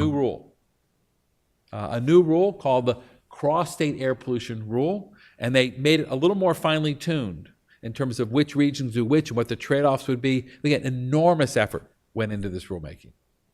It went before the D.C. Circuit. Well, actually, before we get there, unbelievable cost-benefit ratio. It was going to create billions and billions of dollars of benefits for a fraction of the cost. Again, no environmental groups complaining about it at all. Even though, right, it's sort of this tradable emission, regulatory reform, that kind of thing that economists love. The environmental group said, no, this is fine. This is a very sensible approach to this. It went before D.C. Circuit, Judge Kavanaugh again, and this time the court struck it down. This time they said, though, we're worried it may actually do too much. The other one was too little, this one's too much. It's a possibility that some state might be required to do more than significant contribution. Now, before it was some state might do less. This is more because you're making cost effectiveness the rationale, and the statute says contribute significantly. It doesn't say cost effective. So one is you're a little too much, the other you're a little too little. And EPA basically, this is a term of art and law, felt screwed. They felt like, we've done all this work. This is this great program. It's sort of environment and economy both. Bush wanted it, Obama wants it, and the DC Circuit says, you're just not quite there yet after all this work. So they went up for Supreme Court review in the case, as did the environmentalists on the case. They also, I should mention, lost on a separate ground. So one, they lost on the notion you didn't do quite enough, or you may have been too much. And then second, they lost because the DC Circuit also said, look, under the statute, you're supposed to give the states a chance to figure out how to deal with significant contribution first. And you didn't do that here. You first sort of told them what the allocation should be. You should have first told them the allocations and then said, you figure out how to do it, rather than you decide for them. So that's a violation of the cooperative federalism provisions of the Clean Air Act. Cert was granted last spring by the Supreme Court, and the court granted 3 different issues. The first one is whether the Court of Appeals lacked jurisdiction. The government said this argument that it might do too much, they never really made that in the rulemaking record. That's an invention of the DC Circuit. You can't strike us down for something which really wasn't made by industry. They didn't make it, you can't do that. They're prevented. The second thing they said is, look, we had already told them that their state plans were inadequate. Yes, we hadn't told them exactly what the other allocations were. We didn't have to give them a chance to write the plan at that point. They had a chance to write the plan before, so it doesn't violate the Air Act. The last issue is whether or not EPA has the permission to interpret contribute significantly to allow for cost effectiveness consideration. That's much more of a Chevron question. EPA is saying this isn't Chevron 1 with contribute significantly having a plain meaning. This is Chevron 2. This is a reasonable interpretation of this statutory language. Currently, the petitioners' briefs are in and their amicus are in. The respondents' briefs are due October 21st. The case is scheduled for argument on December 10th. The outcome in the court is hard to predict, but I'll make a few little stabs at it. On the merits, which is the third issue, the significant contribution issue, on that one I actually think if the court gets to the merits, EPA should be in fairly good shape. This case is not a slam dunk for EPA. It's not at all like the American Trucking v. Whitman case a few years ago about whether costs can be considered or not. But EPA's position is very pragmatic on the merits, and the court can be quite pragmatic. And I think Justice Kennedy might be pragmatic in particular on this one. So I think they've a good chance for 5 or even more votes in this case on that, but it's not a sure thing. It's the FIP issue, it's the SIP issue, it's whether or not EPA gave the states adequate opportunity to decide for themselves and to write their plans. That's the one which has me a little bit more worried here. Because Justice Kennedy, who tends to be that swing vote, he's a champion of the states. He's a champion of the states and their right to sort of do things for themselves. And he's expressed great concern for the rights and autonomy for states in environmental cases. Justice Kennedy has dissented in only one Supreme Court case, the environmental case, the entire time he's been up there. There's a case called Alaska versus EPA. He dissented in that case, it's a Clean Air Act case, and all he talks about in that case is the integrity of the states in our federal system. He talks about it over and over again. They made the overriding judgment, states are more responsive to local conditions. Let them have a chance to do it. This is a great step backward, that case, and Congress designed a great significant stake in developing and enforcing national environmental objectives. If he sees this case that way, he will not be with the government in the case. And without his vote, they need somebody else. They need someone else for that 5th vote. There are possibilities there. There are other justices who are not such big federal. The chief is not such a big federalist the way that Justice Kennedy is. On the last issue, which is really the first one, the jurisdictional duty to raise, on that one, I think the government's got a good argument, but I have to see the other side's briefs first before I'm willing to make a judgment on whether it's strong enough. Last 2 cases, just about a minute on each. These are both pending petitions. The EPA versus Friends of the Everglades case. This is the government's petition, Solicitor General's petition, so they almost always get granted. about 75–80% of the chance. So it's a likely cert grant. The question is a fairly rarefied question of jurisdiction under the Water Act and whether or not a challenge to a particular EPA rule, whether that challenge has to be brought in a district court or can be brought or must be brought in the Court of Appeals in the first instance rather than in the district court. The underlying rule here, though, is a really big rule. It's the EPA water transfers rule. This is a huge rulemaking. It involves the question of whether or not transferring water to one place to another is a point source regulated by the statute or not. But the merits of that water transfer rule aren't at issue in the case. The case is full of irony, though, because EPA is seeking Supreme Court review, although as a result of the lower court's decision, the 11th Circuit decision, they actually dismissed the petitioner's cause of action. They dismissed the environmentalist petition. They dismissed the case.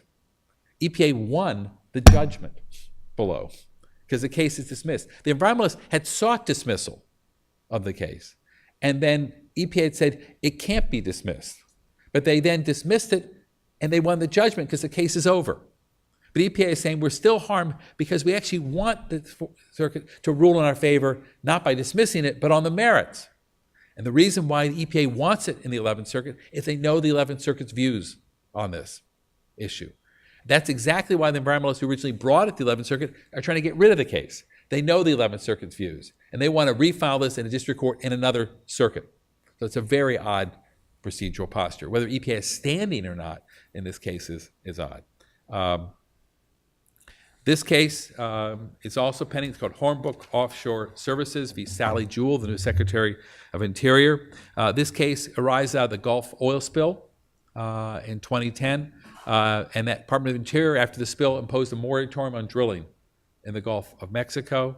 A district court found that moratorium was unlawful and enjoined Interior from enforcing the moratorium.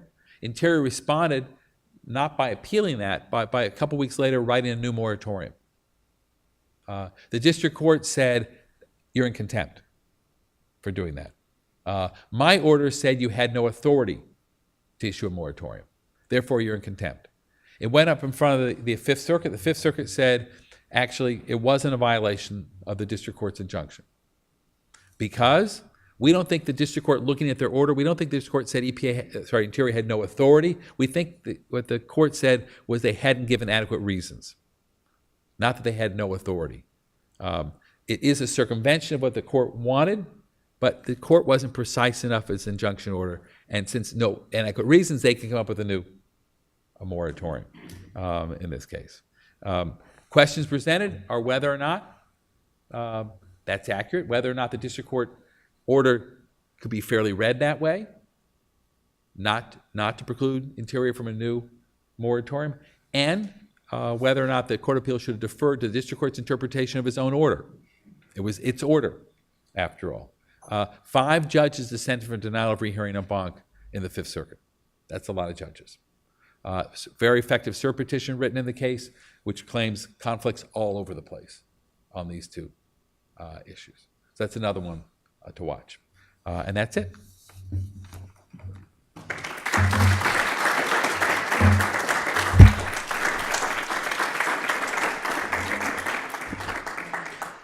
So we started a little bit late, so I'm going to take the liberty of extending just a bit, but I do have a few questions. I'm being provided here by our listening audience. But let me start out with Professor Friedman. We're talking about Chevron.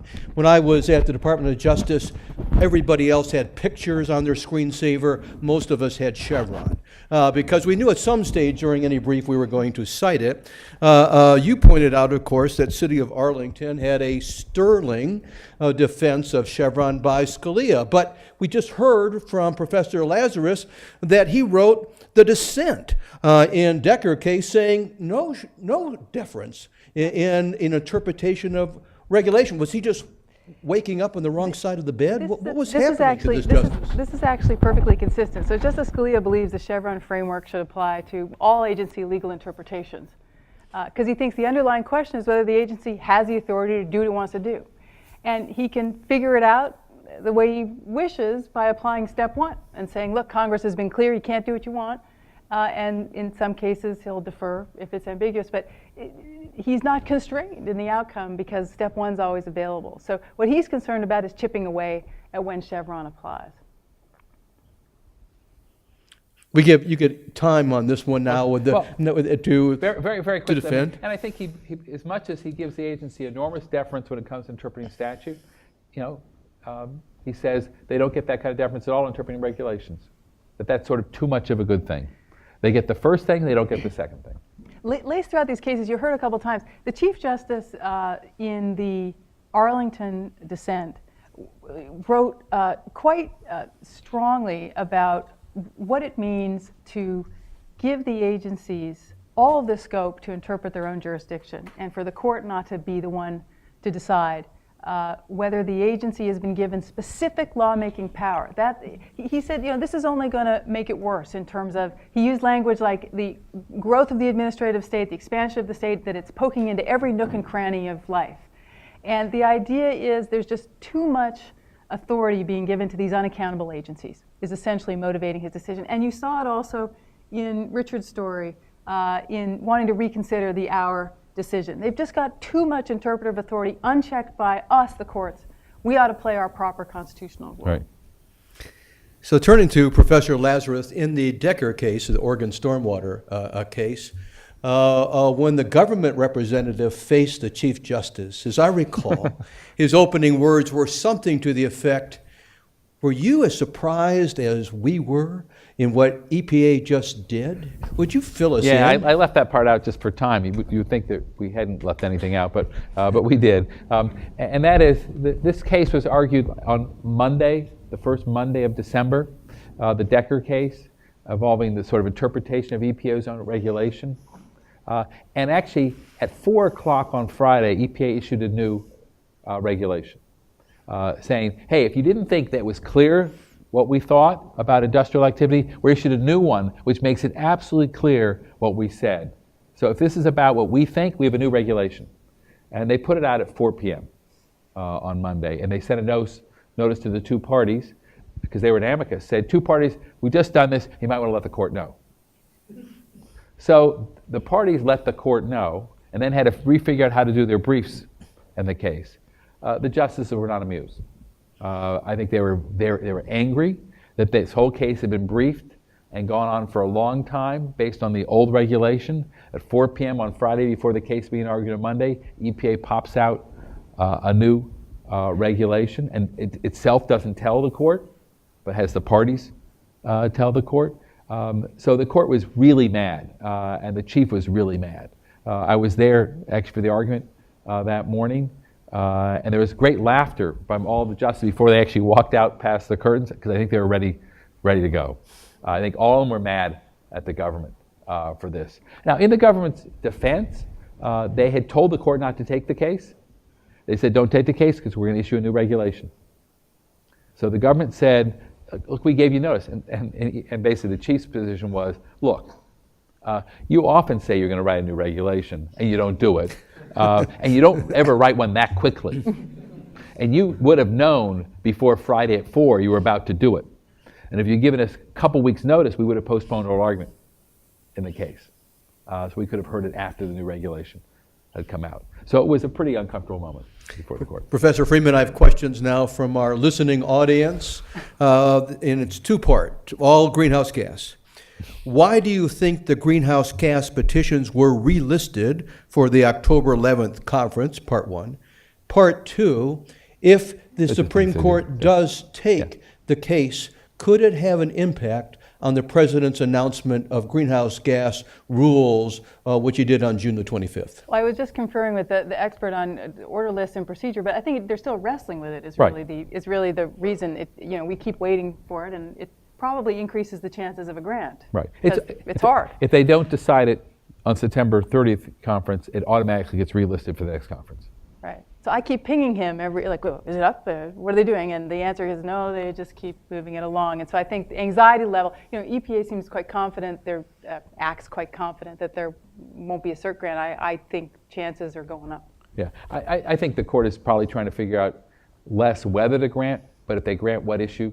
to grant on. It will be a huge victory for EPA if they deny. The Rapanos and Caravello cases, which are involving the construction of the clean water, navigable waters, they were first listed for conference in April of 2005, and they're granted in mid-October of 2005. Okay, second part of the question was, if there was a grant, could it have an impact on what the president has proposed? Yeah, I thought I tried to address that in the talk, that it could really upset, at a minimum, the rollout of the new source performance standards. It could remove the legal predicate for the tailoring rule. It would be a mess, and it would really impair the president's plan, which he's already announced. So I don't know what they would do except to say they're upset and disappointed and they're going back to work to, Jody, can I ask a follow-up for you? Yeah. And that is, what if just the grant happens? Whether that affects the time. Because if the court grants now, they'll hear argument in February. They won't decide it probably until June. Would the grant itself affect the rollout? Well, depends what's granted. Right, if they grant endangerment, I guess. If you grant endangerment, then wouldn't you say EPA should be writing a replacement very, very quickly? So that they have something ready to be the legal predicate for what they're already doing. And I think their position, there's a legal argument, a technical legal argument you could make that these power plant standards that are under a different program, the new source standards, as I said quickly, they don't require a GHG endangerment finding, and you can stick to your guns on that and go forward. I think you could technically say, even if the court struck down the endangerment finding it's already made, the scientific basis for regulating power plants because they endanger health or welfare is still there. So losing the formal endangerment finding doesn't really remove the rationale. You could kind of make that argument, but boy, there's a political mess. You got a real political mess that I think is probably going to trump the value of that argument. This would be, for the administration, really, really bad and disastrous. Okay, all the eggs have been put in EPA's basket. Congress has not acted to regulate GHGs. EPA has been a busy bee. And it's been a busy bee trying to be the most responsible bee it can be. In his case, in Homer, right, they're trying to use cost effectiveness to use a market mechanism of trading to keep the cost down of dealing with an intractable problem of air pollution. In the GHG cases, they're trying to regulate less.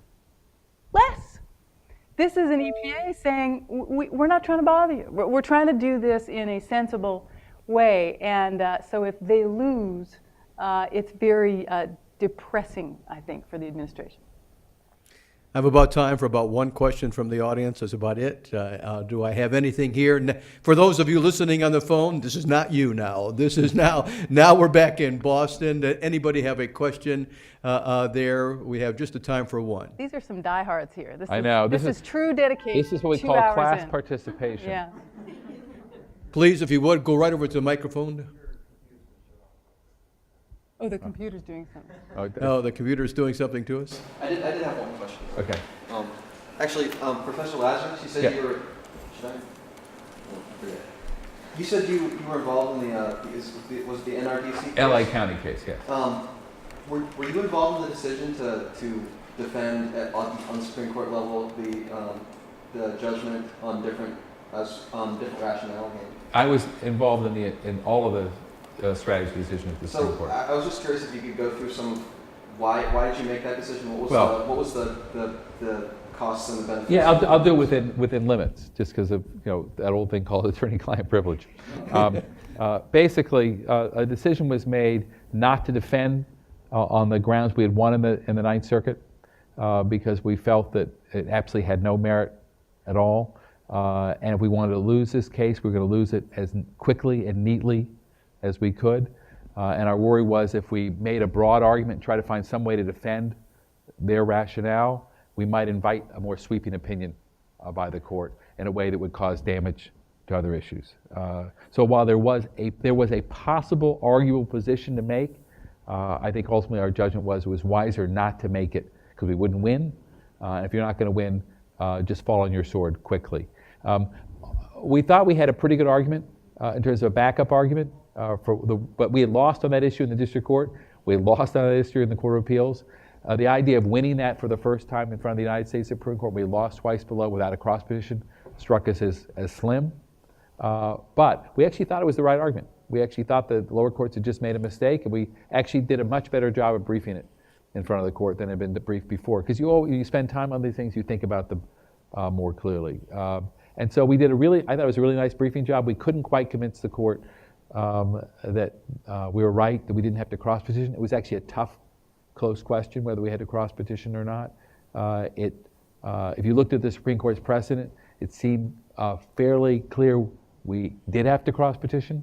If you looked at all of the court's opinions more closely and the complaints that were actually filed in those cases, I thought we had a viable distinction, but the court decided not to do us any favors in the case. But it worked out just fine. And certainly NRDC is more than ecstatic and probably pleased the court didn't address it because it meant the Ninth Circuit could. I read the brief. It was an excellent brief. I am going to close, but I'll close with this remark about the Ninth Circuit. Remember, I was giving you statistics. The Ninth Circuit had the most cases reviewed last term, 14. They also had the most cases reversed, 12. And so this is a case where on the rebound, actually, the petitioners are doing quite well. Yeah. The question is whether it bounces probably back. better in there in the Ninth Circuit than they were doing in the Supreme They Court. reversed 9-0 on American Trucking case that I reviewed too. So they're not doing so well. I just want to make one final observation at a broader level that we've talked about a lot between us. The statutes. And that is that you're seeing in the greenhouse gas cases, and I also think in Homer, what happens when Congress is out of the game. And this is my favorite harping point, but EPA is stretching and twisting and doing its very best to interpret its statute to deal with new and emerging problems, the terrible problem of interstate pollution. Without many tools, without modern tools, these statutes has not been amended since 1990. Congress is inert on these issues. And what do? You get agency rulemakings, you get challenges, you get litigation, and you get cert petitions. And it's not often great news for the environmentalists in the Supreme Court. So it's just another argument for a more functional Congress. And I say this mindful of the fact that we are now in the second week of shutdown government. And this is a time that will end the way we started by saying it's a time for us as attorneys to remember that our courts are functioning. We need to support an independent judiciary. We need to support a well-funded judiciary. It still is a rock part of our Constitution, and right now it's the part that's working. Thank you again. Let's have a warm applause for our great speakers.